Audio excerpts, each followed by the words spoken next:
I am by no means a professional when it comes to Photoshop, Illustrator, or animations. I have at most taken a few classes in Photoshop and Illustrator, more towards Photoshop, and then I have only just learned animation from watching YouTube videos. You know, the way that people normally learn things nowadays. But that also means that I could be doing a lot of things wrong or right. I really don't know. This is just how I go about animating, and so far it's worked for me. So yeah, let's begin, I guess. Here you will see I am working on the shirt and towels, which I end up not even using in the end. So this was like an hour or so of work that does not get used. Kind of a bummer. But again, a lot of times when I'm illustrating for motions and parts and pieces for an animation, it's a lot of guessing on what exactly I'm gonna do and kind of trial and error. So when it came to this part, I knew I was gonna have the arms moving, but I didn't quite know how much detail of the image I would have to replace and recreate to allow the image to be a smooth transition. But again, it was just a lot of trial and error.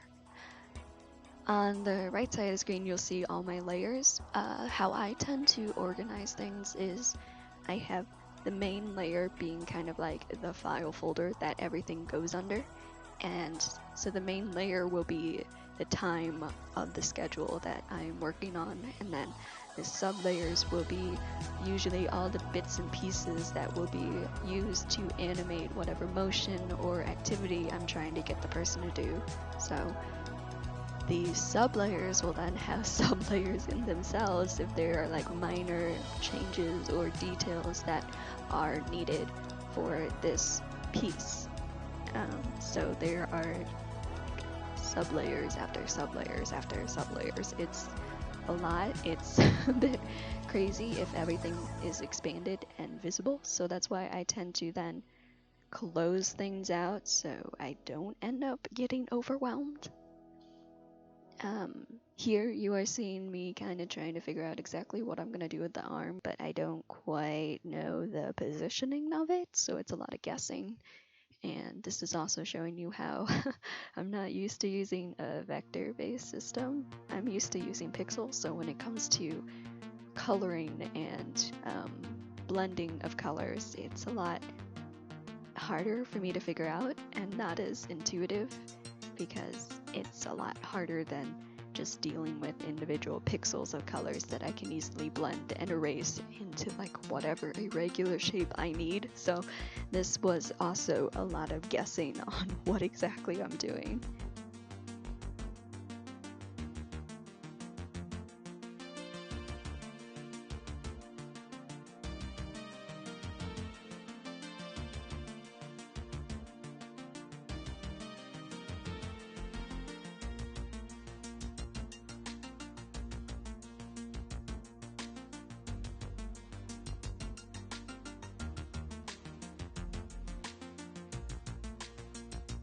Here's another piece that I ended up not using. I was thinking I was gonna make him look like he was sweating like crazy and having to go all over the place, and I even do try it out, but you'll see later on, I just didn't really like the looks of it, so it's another piece that I took the time to make and ended up scrapping in the end.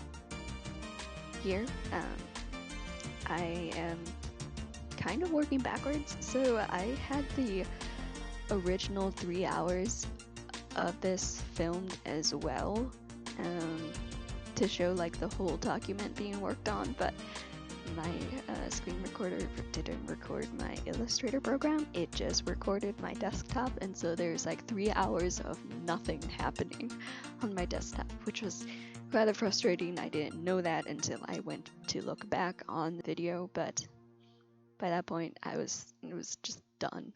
So this is the last 3 hours or so of work on Illustrator that I did when coming up with all the components that will be the animated parts and pieces of the later GIF.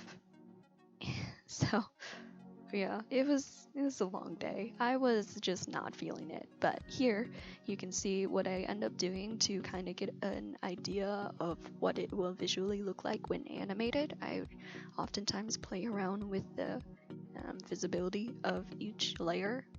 So that's why it's always important that I have my sublayers and my layers and all that worked out and in order, because that way I can easily then just turn on and off visibility to kind of see the image in action. So yeah, but again, this is literally the process of trial and error, seeing what I like, what I don't like, what I think might work. Like for a brief moment, I was looking into possibly putting reflections onto like those little bubble things, and I just did not like the looks of it. It is such a minor detail that I really doubted anyone was going to see it anyways. So it's things like that where it's just a lot of attempting it, seeing how it looks, and then deciding whether or not it is needed. Here you will see I have all my layers expanded, because what I do is, while it's tedious, I go and save each individual piece as its own file.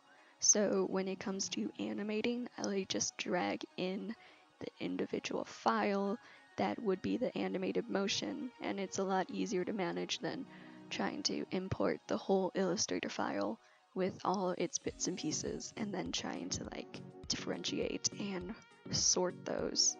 It's quite a pain, really. So I just take the time to save each individual piece. If it's like 3 dots in a row and I know they're gonna like come in individually, I will actually go and save each piece individually, just like with the question marks popping up into the thought bubble.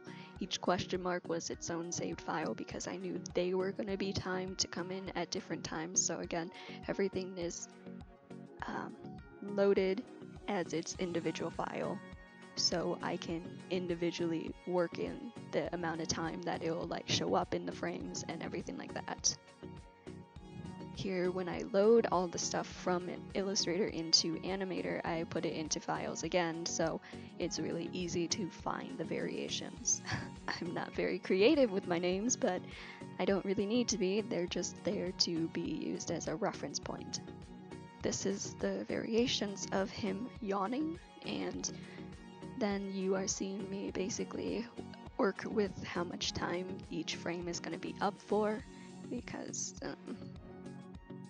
it gets a little harder if I have like 3 variations and I only have this as a max of like 100, so trying to get an odd number of variations evenly distributed is not exactly an easy feat to do, and it's also kind of part of my perfectionist side that comes out and just has to make everything difficult. So yeah.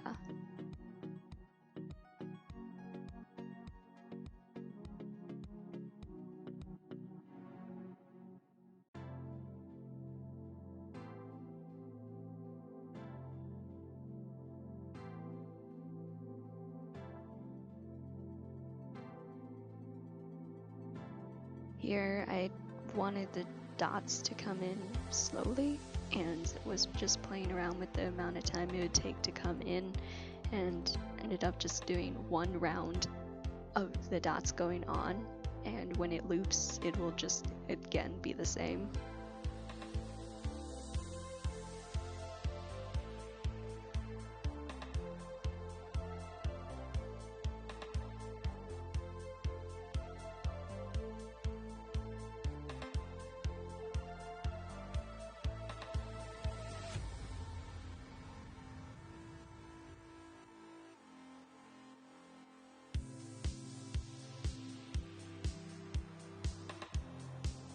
Whenever I finish a time slot, I end up zooming out so I can see how it looks overall, and then I zoom out more to see how it looks overall in the whole document itself.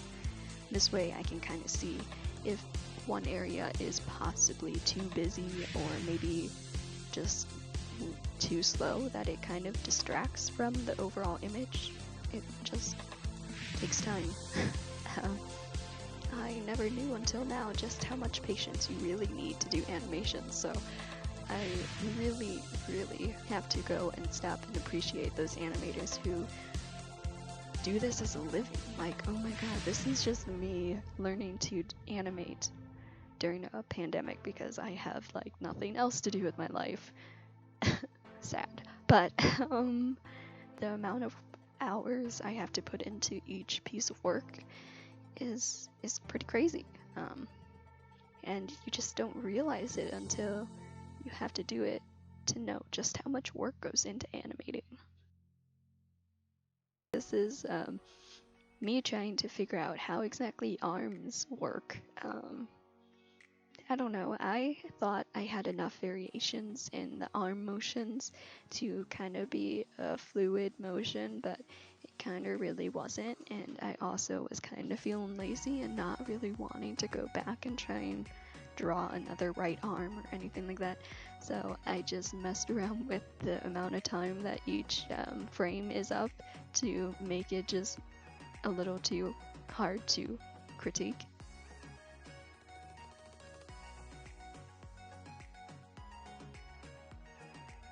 And here's me kind of figuring out whether or not I'm going to use the sweat drop, and you'll see I scrap it later because while it is cute, it doesn't really add too much, so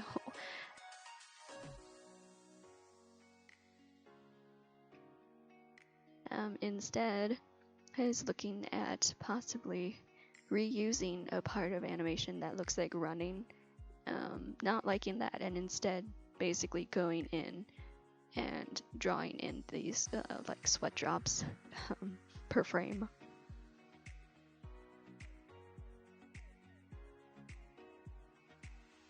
The last variation of animations here, I only have like 2 mouth positions. The mouth is always the same, it's just the bubbles that move, and then the bubbles outside of him that move, and then the Z's, because I thought the image was kind of missing something, so that was a choice that I added to make it look like he's falling asleep while brushing his teeth.